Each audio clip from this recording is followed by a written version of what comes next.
Hello, everyone. Thanks for coming today.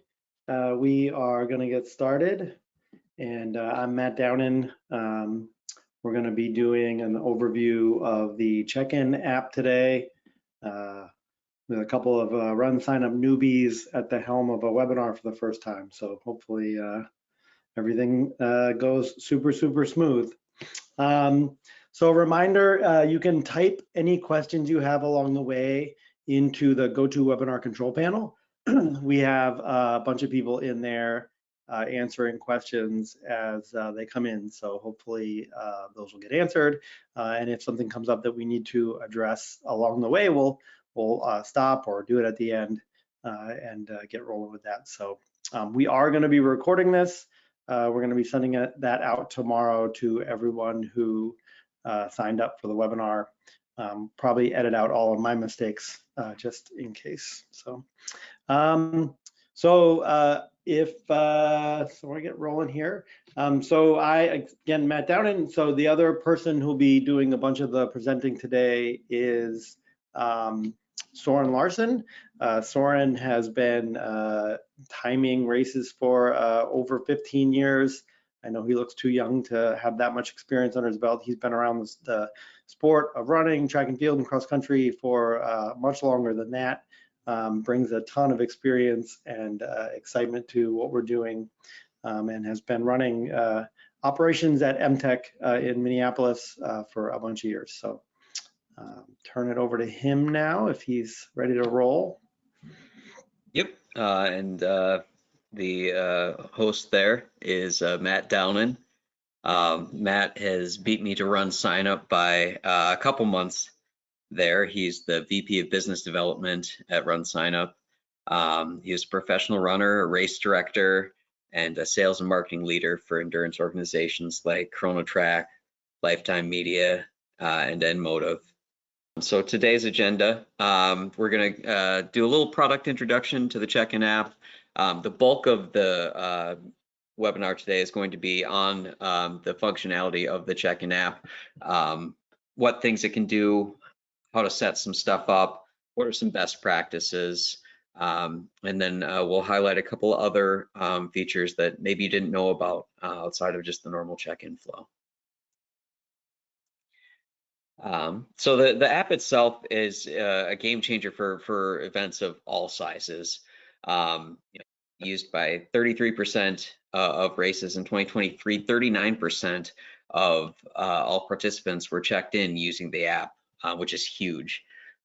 If you look at those numbers there, it's 9,500 races using the app, 5,000 races of that 9,500 had 200 or less participants, totaling 3.7 million participants checked in with the app. I think the really important thing to take away from this here is that participants, like the size of the race is not a factor in using the check-in app, that this can be beneficial for a race of any size. It's been used for races over 10,000 people. It's been used, I've used it for races of 50 people. And it's a great way to make sure that participants have a better experience flowing through, that you need less volunteers, and that the end result of having those better practices and smoother transitions is better data. So it's kind of a win for everybody there. So the main highlights of the CheckIn app, as far as what it can do for you, it expedites the process. It also synchronizes with basically the entire RaceDay suite. So when we talk about this, the database from RunSignup is kind of what drives things, and that is synced with the each instance of the app there. Now, you don't have to be online the whole time to be using the app. It does sync once you do get an internet or cell connection there, and it can operate locally until it has that sync. But the big thing is that the changes that you're making, the bibs that you're checking in and assigning on the app, go to everything that's being used with the RaceDay suite, and that includes results, RaceDay scoring, and RunSignup itself. So if someone comes up to register, they're in the app, And then if you assign them a bib number in the app, they have that in the scoring. So your timer especially is going to be really excited about using this. The other thing that's really great about the CheckIn app is that it's really easy to teach to volunteers and to use. The packet pickup is a spot where you have a lot of volunteers who maybe aren't as able to go set up barricades or go do some of the more physical pieces. And you tend to get a little bit more older crowd with that. And this app is actually a really good transition point for them because a lot of people are still very adept on their phones when they wouldn't be comfortable with a computer. And they're most adept at their own phone. And that's one of the really big highlights here is that you don't necessarily have to provide all of these tablets, is you can work with the phones and the technology that your volunteers bring with them. It's also a free app, which I think is pretty important to highlight there. This is all free and this all integrates free. It's available on both Apple and Android. So again, a couple more highlights there for timers. It's automatically updating the data across all of the app functions, which is really nice, which means you change something here, I'm not having to download a whole new set of data. So it's a seam, and if I'm using RaceDay scoring, you know, I'm not having to get a sheet of paper that you've made changes in and make those changes a second time. And then there's not that failure point where handwriting comes into play, or oops, I lost this scrap of paper, or oh, I'll remember to tell you something, but oh shoot, I have to go run over here and put out a fire here, and stuff just gets lost in that shuffle. And this just means that we're operating all on the same database across everything. It also means less effort. You know, the thing that I tell other timers with the CheckIn app is that basically you are having to do less work to get better data. And it's really easy to do that for everyone. And for the organizers, again, it's free, but you know, more and more it's harder to get volunteers out there. And so it helps you kind of capitalize on that very limited resource, and really making the best experience for the volunteers too. And it uses, you know, their phones versus having to bring in Pelican cases of computers versus having to have power to supplement all of that. For the participants, it reduces that congestion and frustration with lines at packet pickup. The best thing that I've ever heard about packet pickup or lines in general is that people are okay with being in a line as long as the line is moving.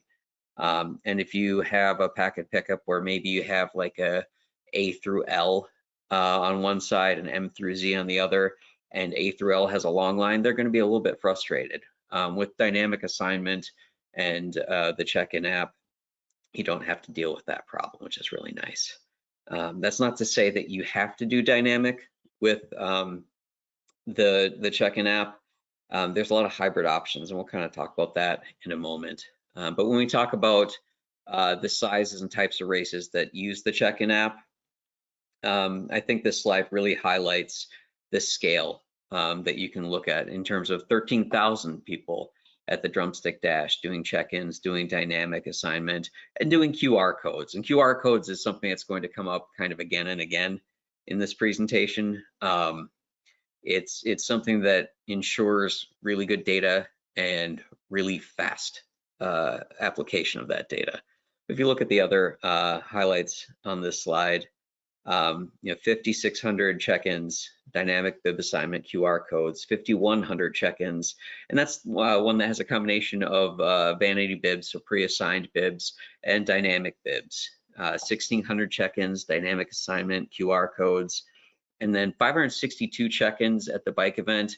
The other thing to highlight there is if you're not as familiar with some of these bike events, people will be checking in throughout all of the other events going on, which means that as you're checking them in, they can be synced with the timing software, RaceDay scoring, RunScore, Race Director.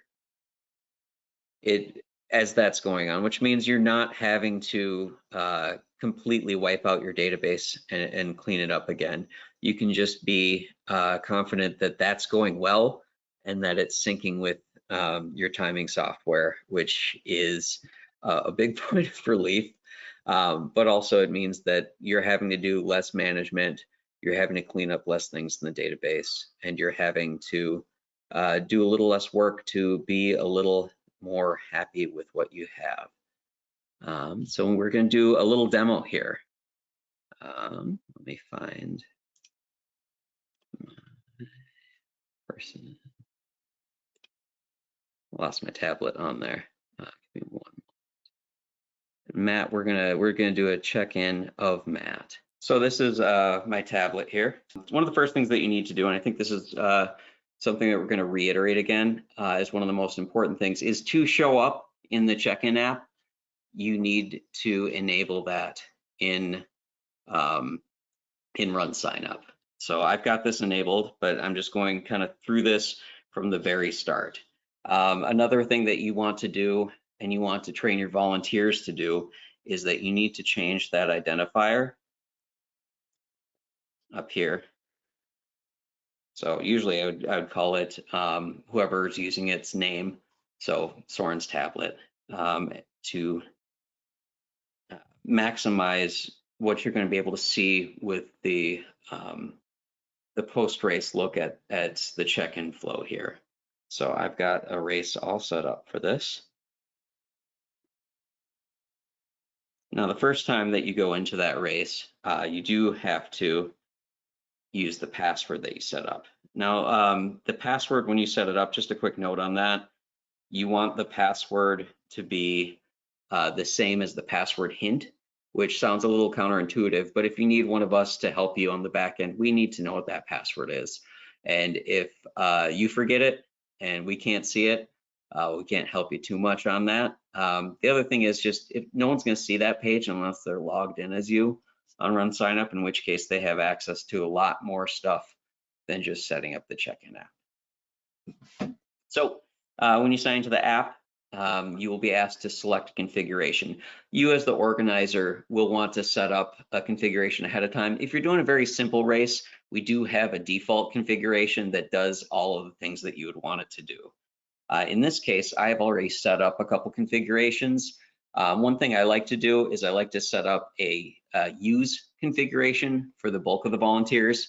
And I always name it use because if they get in there before I can talk to them, that's the one they're going to click. The other one is admin. I do recommend having an admin on every volunteer shift there, but we'll just use right now. All right. So Matt, come on down. All right, we got Matt comes up, he tells me his name. Matt Downen. Matt Downen. Now, if you're typing in here and it is unique to the participant, so I've only got one Matt in this database, then it will go right to their page. So in this, I have the ability to update registration information, and I have the ability to check him in. I'm going to check him in to the 10K.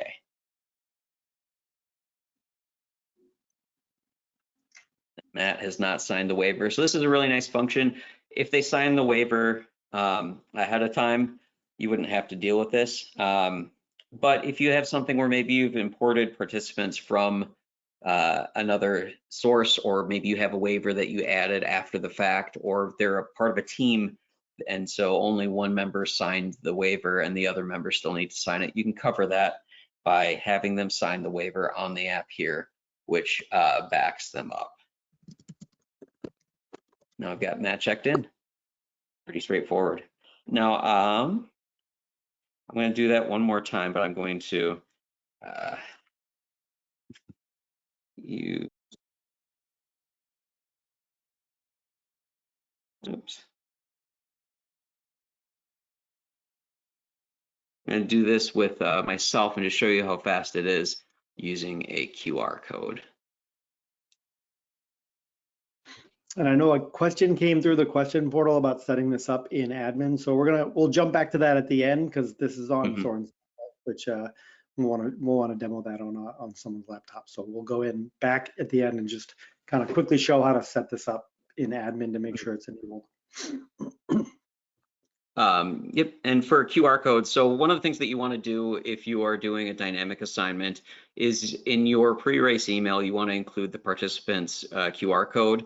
We have a very straightforward replacement tag in the email module where you can just put in the registration ID QR code and send that out. I like to put it at the very top of their email so they're not having to look through it. It's also good practice to send that out right ahead of time because that is going to put it at the top of their inbox.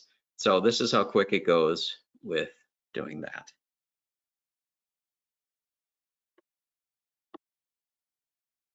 There you go. And I can assign myself a bib number. Here's another cool function here is I've set up bib validation, which we'll talk about a little bit more in a moment. But if I set up a bib number outside of the available windows, you will see that the bib is disallowed. So some features of the CheckIn app. On the left-hand side there, if you go on the 3-bar hamburger menu, we'll just kind of breeze through this pretty quick. A lot of this is fairly self-explanatory, but it is good to have a reference for this. Lock race. So when you're setting this up with volunteers, I find it a good practice to lock the race. And that just means that, you know, with that use setup that we were discussing before, that it stays in that specific preset. And that keeps people from being able to switch stuff out. Maybe you don't want people to be able to uncheck people in. Maybe you know, you don't want people to move to that admin space without you doing that. It's just a good touch point. Same as making sure that they have the password to log in there. Same as making sure that their identifier is set up. Quick check-in is a mode that allows you to use the camera like I showed you, but it's just the cameras up right there. And you just go on boom, boom, QR code, QR code. Generally, if I had someone who was supporting but not dedicated to just checking people in, I would have them doing that. Check-in stats, this is really useful, and this is for race directors kind of a favorite spot to be. Check-in stats show you the stats by the race. As you can see on kind of the right-hand image there, what percent are checked in. This is really useful, especially near the end of the day of day 1 of packet pickup. See how many people to expect in the next day, how many people to expect race day, and maybe that'll help you adjust your volunteers. Maybe if most people are checked in, that frees you up volunteers to go with setup. Maybe you need a couple more people that you'd reach out to. Queued edits, changes that have been made on this device, but haven't synced to RunSignup yet. So that goes back to what we were talking about earlier with the database syncing locally from the phone and pushing up there. It's just a nice reassurance to just know that even if you don't have cell signal right then, those changes are queued to be made as soon as you get that signal. Force refresh, you don't have to use this very often. However, if you have made like a big change on the back end of RunSignup, say you had to add a question, say you had to add even a race, you just force refresh and that updates all of the information in the app itself. We also have a volunteer check-in mode. We'll touch more on that later. Matt will talk about that after I stop babbling. Get support, sends a help ticket to info at RunSignup. It's monitored 7 days a week. You know, if you're not sure of something, reach out to us. You know, the info at team is really good at addressing it. We've got a lot of races and a lot of people doing a lot of different things. They've probably seen it before or a variation and can help you out there. Then back to races is if you got in the wrong race, or maybe you use this a lot and need to switch races. The other stuff that you can look at here, this is when you're changing setups, is what you want to see there. And this is something that's pretty customizable to your event. Name, age, event, bid number, giveaway, signed waiver, emergency contact, and then related check-in items like teams. And some of the stuff you may want to see, and some stuff you may want to just simplify it. One thing that's very useful here is if you're giving out t-shirts as you go, or shirts or some kind of giveaway, having that show just on the check-in screen, and that allows you to have volunteers just call over to the t-shirt, hey, we need a medium, and have that brought up there. And that just kind of helps streamline everything even further to have that information at your fingertips. You can also go, like I was talking about with the admin versus use, you can set up a way for leads or head volunteers or shift leaders or more experienced packet pickup staff to make edits in the app to a registration. Maybe somebody put their age in wrong, maybe there's a typo. You can go edit all of that stuff there. If you have a question, this is also something we can touch on a little bit in best practices, but if you have a question that for some reason you started asking partway through the registration flow, and it's a required question, then you can go in and update the participant's information and fill in that question there as you go. When you go in to update their information, if it's a required question, it will not let you get out without giving an answer there. So that's a really good way to make sure that you have all the data that you're looking at and that you need. If it's data that you're scoring off of, that's really important to have there. If you don't need that information right away, maybe don't set it as required, just in case, but generally speaking, if you're collecting it, you need it for a reason. Signing waivers, like we highlighted there before. The check-in reporting, again, this is kind of a favorite function as far as a very high level view of what you're seeing in the check-in app itself. And this is updating as people check in, which means that you may want to just check in and you're not there. Maybe you're out on the course doing something. This is a great way to be aware of what's going on within your race and your packet pickup without having to be physically present. So if you have multiple locations for packet pickup, like if you're doing something at a shoe store, this would be a great way to check on that without actually having to be there or call them. And you can see if something's maybe wrong if people aren't checking in when they should. It's a good reassurance to check in maybe 10 minutes after packet pickup has started if you're not able to be there yourself. And then the reporting on the race dashboard. So this is coming from RunSignup itself. This is the check-in report, and this is why I talk about when I say having different devices identified. So if you see at the top of that graph, there's the different devices that are identified by different colors, and you can see that kind of scaling up. So a couple things that you'd look for there is maybe for planning next year's or next event's packet pickup, saying, okay, what time did we have the peak of people checking in? And what time do we have lulls? Maybe I need to assign more volunteers for a shift. So if you're seeing, rather than kind of points and peaks, if you're seeing a plateau, that means that that person is checking in the same number of people in 5-minute windows, which means they're probably checking as many people as they can. And if you have multiple devices plateaued, that is going to be the height of your packet pickup. So just something to be aware of there. But it's also a great way to, at the end of packet pickup, do a quick assessment of what kind of water needs, what kind of post-race needs, what kind of metal needs do we have.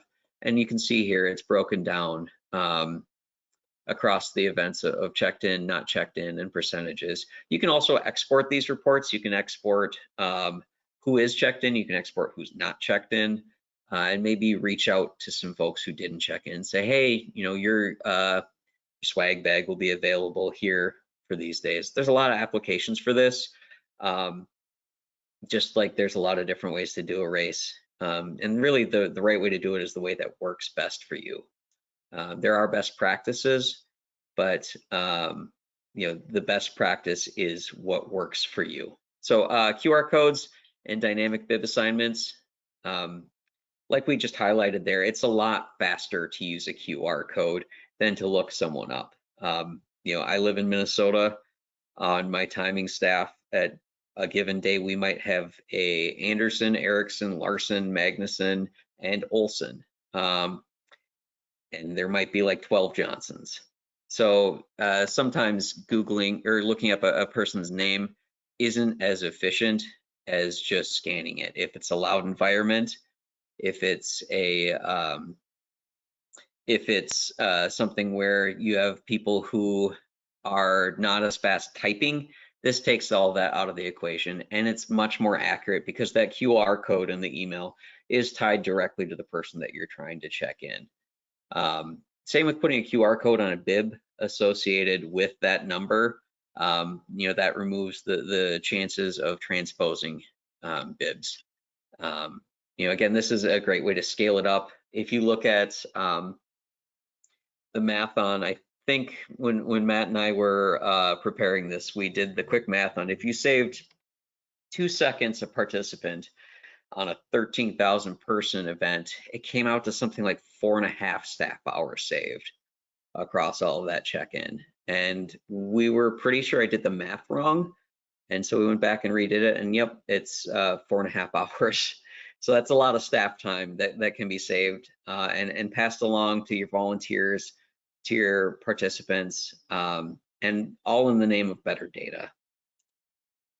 So using QR codes, you know, we just kind of covered a lot of this, but just this highlights some of how that looks. And you can see there in the upper right-hand corner, them covering the QR code with their finger just before scanning it. That's something you can do if you have maybe a stack of QR codes and you just want to make sure you're doing the one at a time.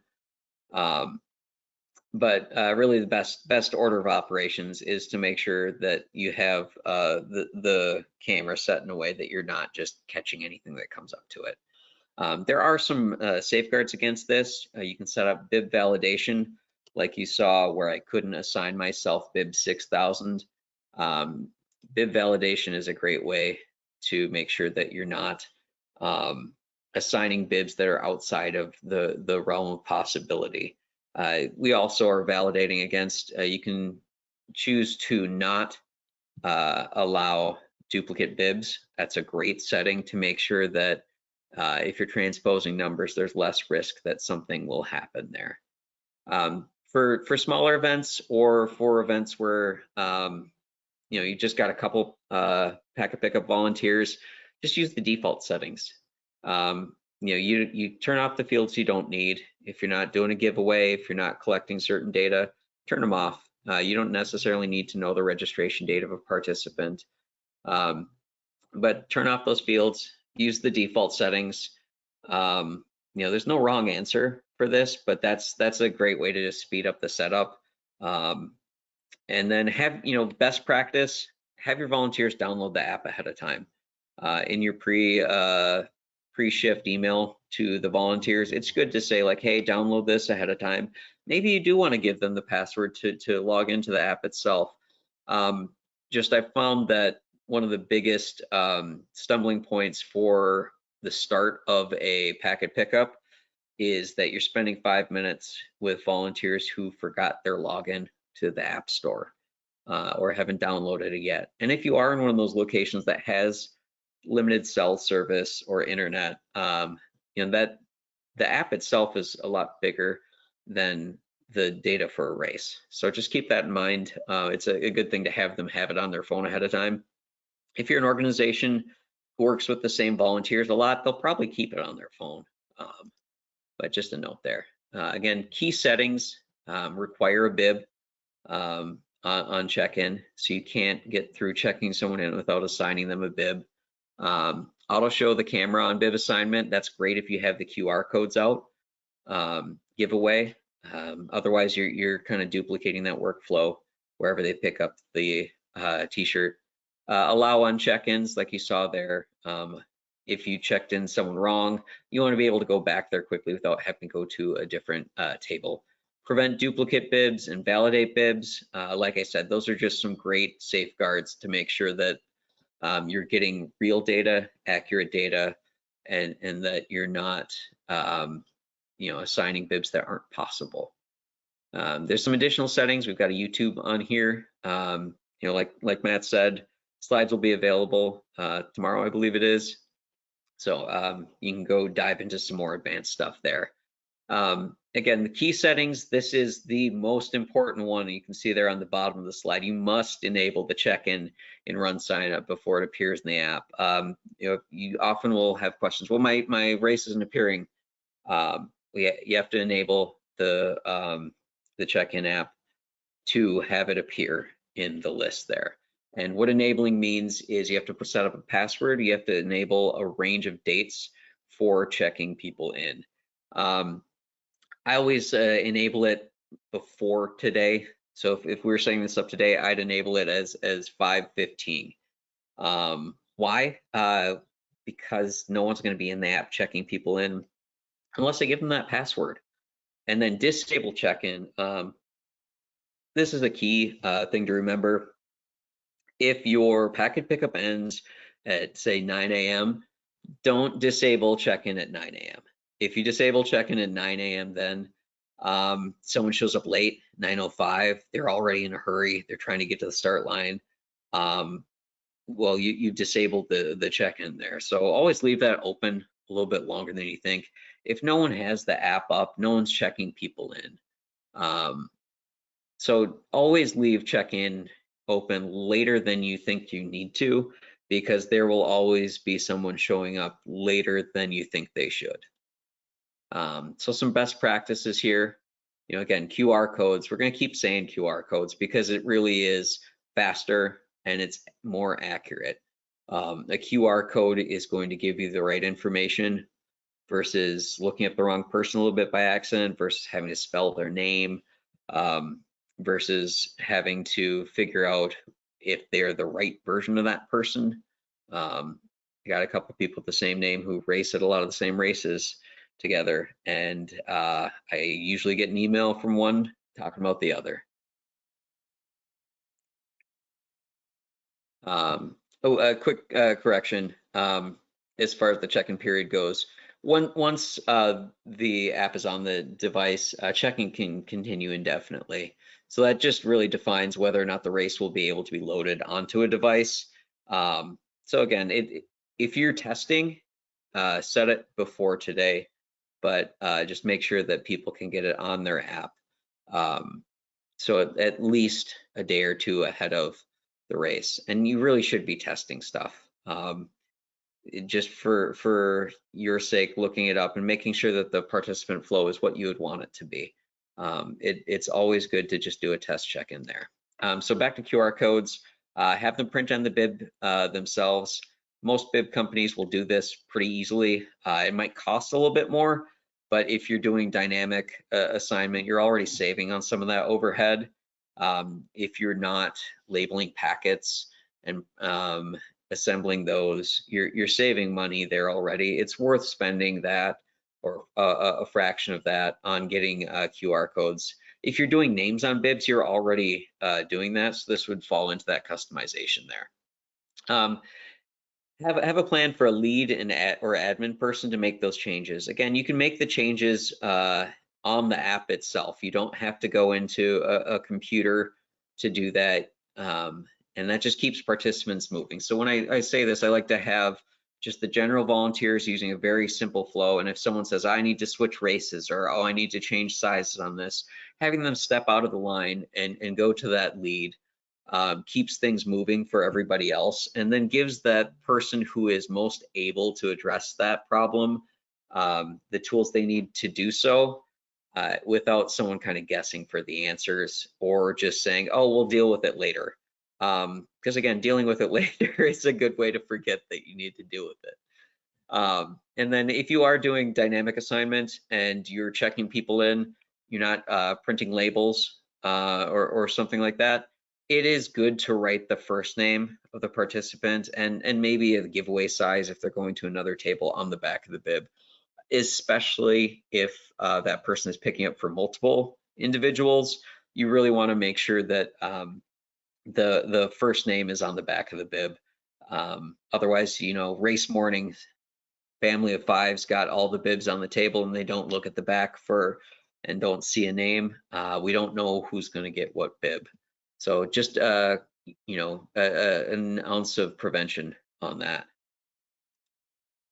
A couple more best practices. Again, set up bib validation in RunSignup. You can see in the upper left-hand corner there, or the middle left there, setting bib ranges that are possible for this race. Again, having an admin who's able to keep the flow moving, and then test it.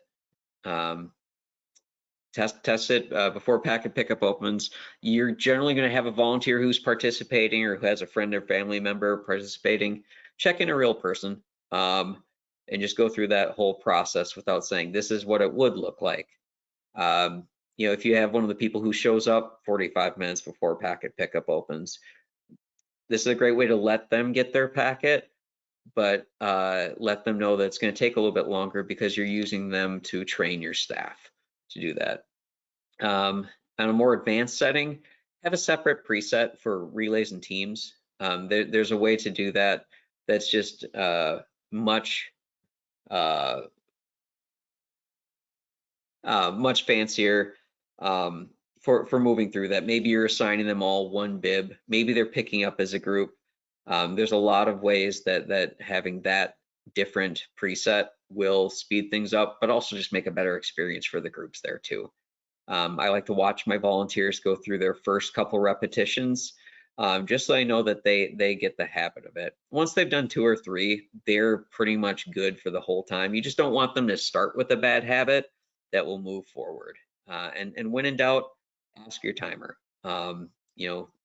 In particular, make sure your timer is certified on the CheckIn app through our certification program. It's a great way for them to have all the tools to help you with this, to answer your questions, and to maybe give you some tips that are better fit for your race. All right, tossing over to you, Matt. I'm happy to give you a break. I accidentally turned my camera on a slide early by accident. So, all right, give Soren a chance to catch his breath and get some water.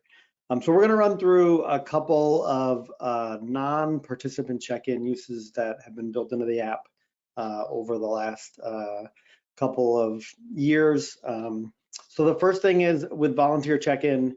Obviously with medium and larger events, and really with all events, there's a need to use the platform to have people sign up for volunteer jobs and to disseminate information about those things. So if the race is using the volunteer module, then we have the ability to use the app now to check people in when they show up for their volunteer jobs. So it offers a super organized way for race management and staff to kind of handle all of that from beginning to end. So the idea here with it is the same as with participant check-in. Volunteers show up, they feel like things are really organized, they walk up to either another volunteer or a staff person who's at a volunteer check-in station, and they have the ability to give them their name and get checked in. So when we talk about a lot of the configuration that can be done, the same types of things exist as with participants. So we're able to show lots of different information. Sorry, I'm bouncing around here on Soren's. We're able to show different information that they've given during when they signed up for the job.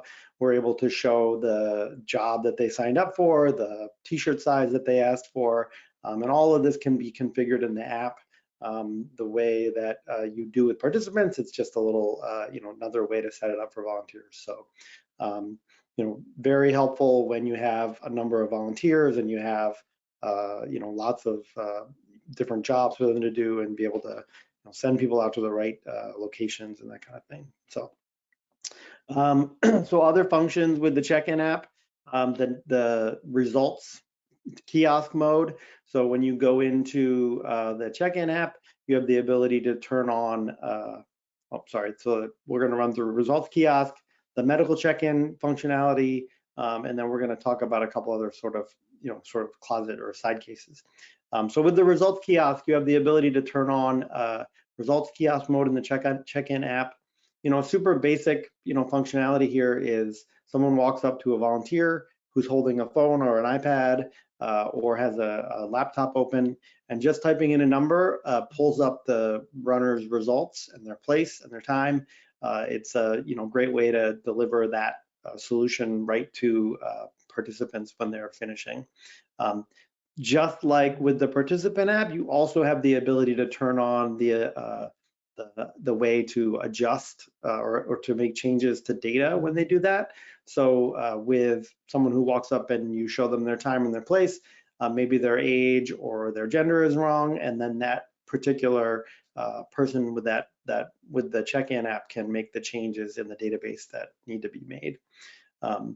The other piece of functionality with the check-in app is medical tent check-in. So again, not unlike, sorry, I went over that already, Soren, with the data changes. So not unlike with the other two things, you can turn on medical tent check-in. So if you have a medical tent and you have people working at the medical tent, you have the ability for participants who are going into the medical tent to get checked in. And so you enable this same, enable medical tent check-in, and then when they go in, they can get checked in with their bib number. And then again, with the functionality to be able to allow the person doing that to make changes to the registrant's data if they need to. So you can go in and change someone's name or gender if you needed to, add info from a custom question if you needed to. So it gives the medical tent the ability to check people in, have access to emergency contact information very quickly, and then check them out when they leave. And so before and or during the event and after the event, race organizers and medical staff will know who was in the tent when they came in, when they left. So it can be super helpful for all of those purposes. So we did release the ability to do label printing off of the check-in app. There are a number of races that need or want the ability to print labels and configure those labels to have different pieces of information from the database. There are a number of sort of cases and use cases of this. We did have a very, very large race in the fall use it. There's certainly some hardware needs. There's some making sure that you network things correctly. So as a race director, I would, find a timer who has the experience doing this, and certainly work with someone who can make sure this all gets set up the right way. But the functionality works great. It's just a matter of making sure you have everything set up right, and it solves a lot of problems for races, big races especially, who have, either want to separate out their giveaway and their bib number pickup stations, right? You can do the label printing that way. You can, assign waves on label printers or on the labels.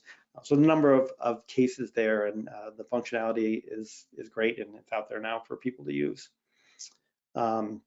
There were a couple other things mentioned that was on the list earlier. You can use the check-in app to run like a competition. Literally, you pull up a bib number and you can go in and make a data change, like add a number of push-ups somebody does or a number of hot dogs they eat. There's a bunch of ways to use the app, and it, it's kind of one of those, like a lot of things in RunSignup. There's a bunch of functionality, and finding different ways to use that functionality is always neat, and so lots of different things to do there. Yeah, and so I think Soren is going to take back over because he is better at talking about the role of a timer than me. I'm retired now. But the role of the timer, one of the first things to just be aware of, if you aren't already as an organizer, is that we do have a find a timer function on RunSignup, and we also show if that timer is certified on our platform. So there's RaceDay scoring, RaceJoy, general RunSignup, and CheckIn app certifications that you can search on. If your timer doesn't have one of these, encourage them to get certified. Certification doesn't cost you anything to do this. It's a great way for them to support you and your race and your participants, and also just kind of make them feel a little bit better if they haven't done this before. They might find something where they go, oh, that would be a really cool use case. You know, I bet I have a lot of races that'd be interested in doing that. As a timer, CheckIn app is my single favorite thing about RunSignup. It is the single greatest tool I think that's ever been come up with for data in just 15 years, something like that. This is the thing that has gotten me better data than anything else. And this isn't to say that you have to do dynamic. You know, you might have a timer who is very insistent that they want to do pre-assigned bibs, or you might say, well, I've got this group of, you know, founding members of the race that I assign certain bib numbers to. Maybe I set aside some for elites and pre-assign those. You can assign those bibs in RunSignup. There's a lot of tutorials on how to do that that you can follow. And I just would highly encourage you to be comfortable with some dynamic because there's always the question is, well, how do you assign a bib number to someone who registers day of? And the best way to do that is to have them register either at a kiosk or on their own phone in RunSignup. Because if I register while I'm in line, my name will be in the check-in app by the time I'm at the front of the line. I could probably do it one person back in line and I'll be in there. And what that means is that person doesn't have a different experience than your other participants. And that also means you don't have to have a separate line for day of. And as a timer, you know, I don't have to deal with all of a sudden a separate set of data that's not with the rest of that data. So this is the best way to make sure that the two things that you need to time a race are connected properly, because the reads come from the chips. Whether it's a shoe chip or whether it's on the bib or whether it's camera timing or even hand timing, that bib number is the key to all the timing data. And then the database, which in this case lives in RunSignup, is the key to the participant data. And those two things need to be connected properly to score a race. So this just ensures the best way to do that. I can just say anecdotally that I have had far less unknowns and issues, usually zero, using the check-in app versus having pre-assigned packets. You know, because any changes that are made in a way that I as a scorer have there. And that's because, you know, again, everything is talking to each other in this RaceDay suite. You know, the results are getting their data from the timing data. The timing data is getting the bib assignments from the check-in app. The scoring, if you're using RaceDay scoring, is getting it live. It's all living in one spot. I'm not having to update it. I'm not having to do a secondary set of updates if I'm using RaceDay scoring with the check-in app.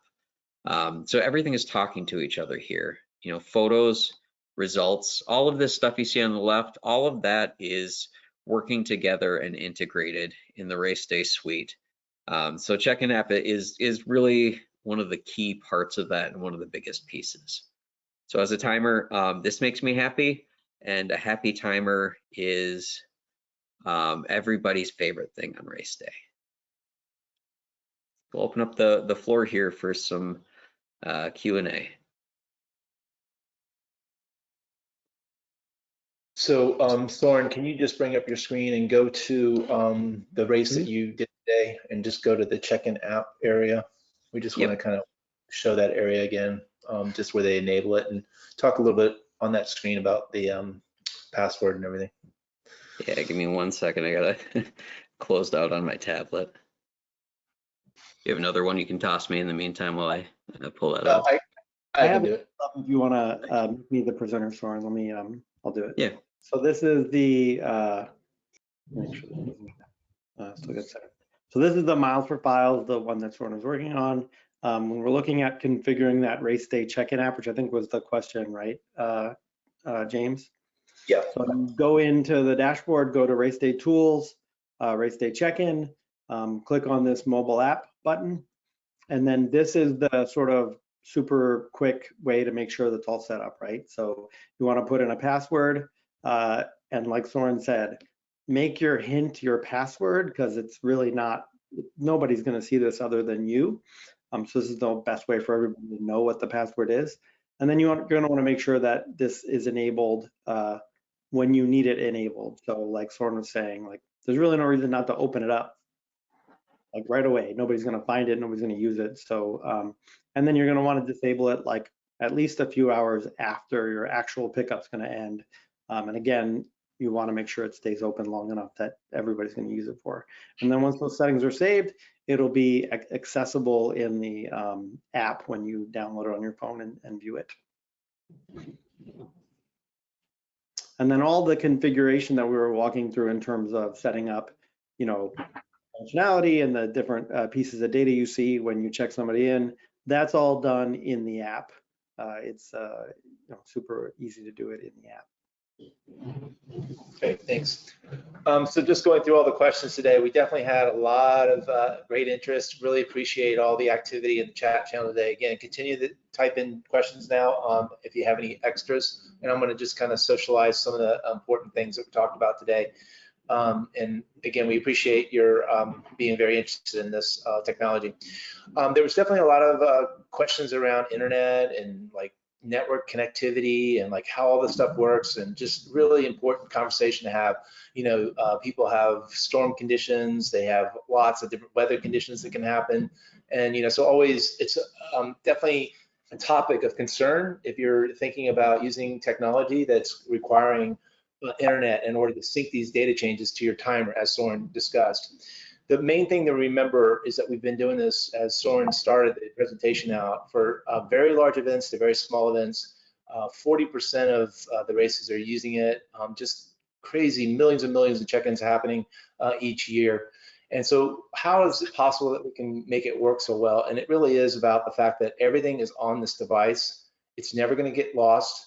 And as soon as we have a little bit of connectivity, it's not a lot of data connectivity we need, we're going to get those changes pushed up. But the main thing you need to know is that everything is looking at that queued edits area. If for whatever reason this particular device just cannot connect, you have the data on the device. You do have a way to export it off the device. Again, once you can get to at least an email connection on the device, and then timers can work with it off that. But you know, the bottom line is it can definitely work across really spotty conditions where the internet can be down for 10 or 15 minutes and then coming back. You know, it's just something, as Soren said, keep an eye on that dashboard, and you really want to make sure that you just don't have huge periods where things aren't going. And then if you do, you need to go out and get those volunteers and look at that queued edits area and make sure that nothing's stuck on a phone.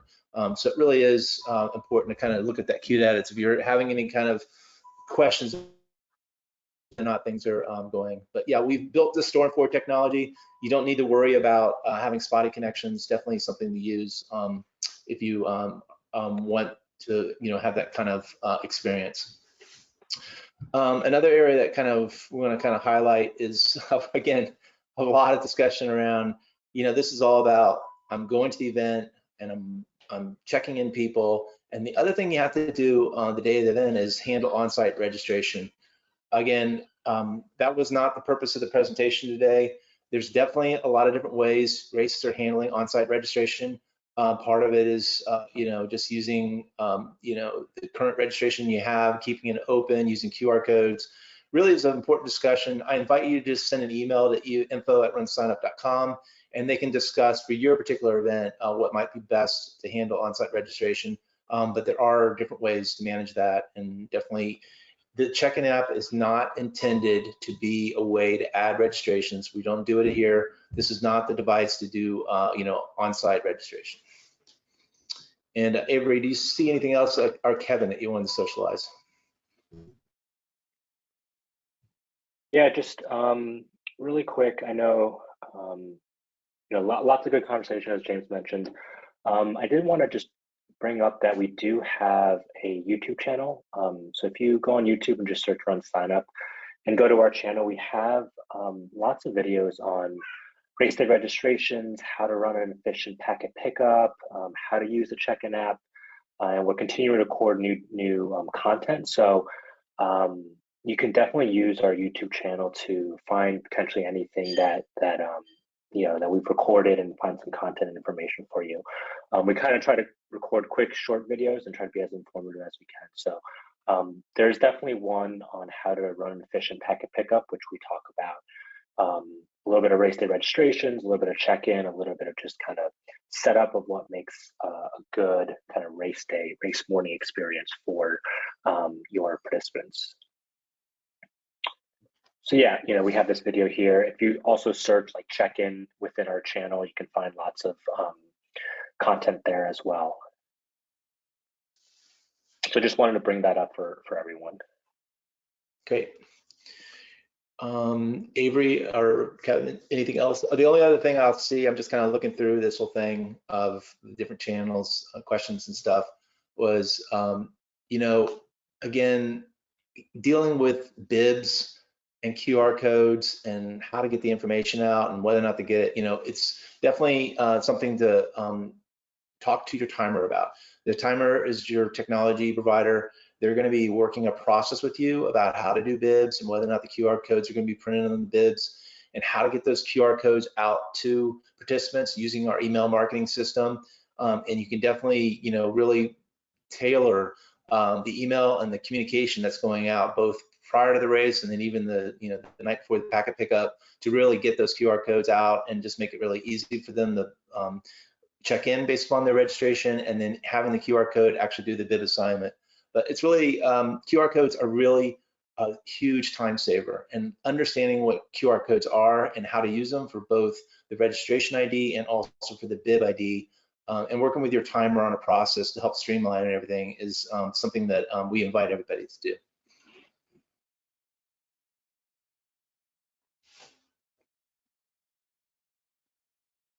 Avery, did you see anything else that you wanted to, any questions?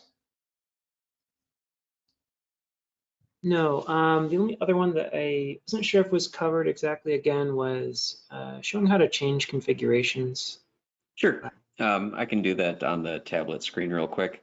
Even if there's you a don't couple have results loaded, just show where you would do that is fine. Yeah. Change configuration right there. And there was So this definitely is questions about like having different types of configurations where you might have a configuration that's more for like admin functions versus the one that you typically would use for your volunteer.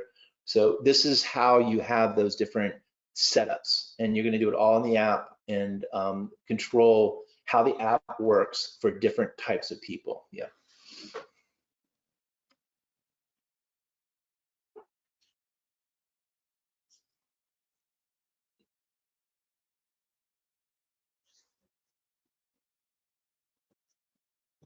So there's just a couple quick different changes that you can do.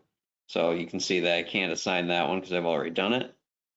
But as an admin, I've got a whole bunch of different options here. These are mostly characters from the Sandlot. But you can change the person's event. You can update the registration info. So for example, here I have a required question. Is it nice out today? Yes or no? And that was not asked at the time of registration. It is where I am. So I'm going to go ahead and say yes. And I'm going to assign a bib number. And that doesn't work with my bib validation rules because they are in 10K, I believe. There you go. And then I can also show you now real quick, because I do have a group check-in that's a little bit different for this 2-person relay. I can check this person in and you can see that it brings up the other people who are on the same team.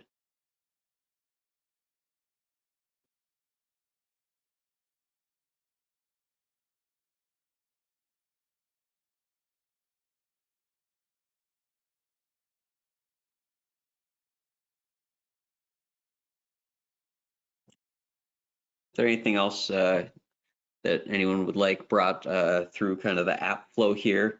I think one of the things, just as far as where stuff is and how you get to it, there's 2 spots on the left with the hamburger menu. Those are kind of the quick setup navigation tools. Under the gear, this is where you configure the presets and configurations. You can see my current configuration is admin. One thing to just kind of be aware of, admin is a collection of configuration is a collection of presets. So presets is the information you want to display. Configuration is what uses what presets. You can see I've got different configuration or different presets for the 5K and 10K from the relay.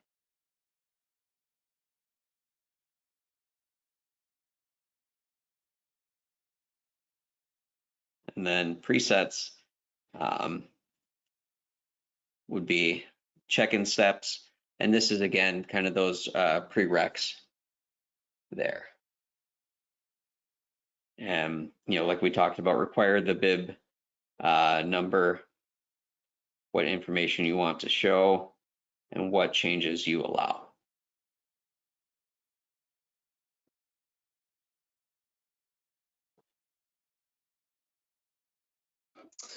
Great. I think that kind of is the end of the questions. I don't see anything else to highlight for you, Soren. If you guys want to close Sounds up. good.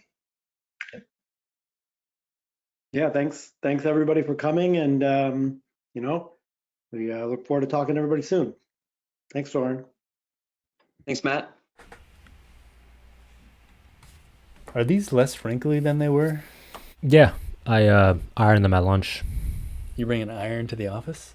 Yeah, I had an iron in the back of my car. Someone grabbed it. Is that the weirdest thing you've done in the office? Well, I wouldn't say the weirdest thing.